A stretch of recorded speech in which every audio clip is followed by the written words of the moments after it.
মেয়েদের বড় ত্যাগ দিতে হয়। যে ঘরে জন্ম হয়েছে সেই ঘর ছেড়ে চলে যেতে হয়। যেই উঠানে খেলে বড় হয়েছে সেই উঠানটাকে চিরতরে শেষ করে দিতে হয়। একটু ভালো করে দেখলে দেখা যায় মেয়েদের কিন্তু আসলে কোনো ঘরই হয় না। বাবার কাছে থাকলে বাবার বাড়ি, স্বামীর কাছে থাকলে স্বামীর বাড়ি, ছেলের কাছে থাকলে ছেলের বাড়ি, নিজেদের আসলে কোনো বাড়ি হয় না। মা জাতি বড় অদ্ভুত। আমি মাঝে মধ্যে ভাবি, আল্লাহ যদি মা জাতিকে সবরের পাহাড় না দিতেন, পৃথিবীতে সংসার শব্দটা টিকতো না, পৃথিবীতে পরিবার শব্দটা টিকতো না।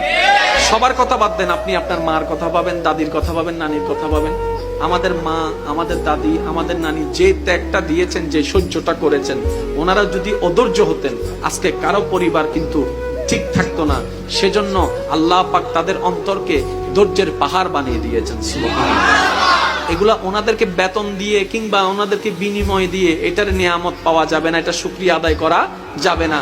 সেজন্য আমি অনুরোধ করব, সন্তানরা মা বাবার প্রতি আন্তরিকতা শ্রদ্ধা রাখুন, স্বামীরা স্ত্রীর প্রতি মায়া ভালোবাসা রাখবেন, মুরব্বীদের প্রতি শ্রদ্ধা রাখবেন।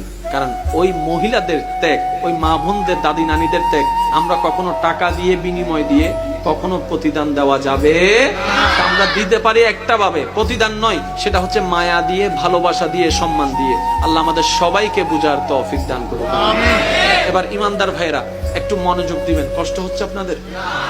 সবকিছু কোরআনে, কোরআনটা আল্লাহ ফিট করে দিলেন নবীর অন্তরে। ঠিক আছে, এই কথাটা একটু মনে রাখবেন। এবার সামনে আসেন। প্রথমে বিয়ে দিবেন কাকে? বড়জন, তারপরে সেজ, তারপরে ছোট। 1 2 3 4 5। আমি আবার বলছি, একটু ইসলাম কি মারামারি শিখায় না মহাব্বত শিখায়?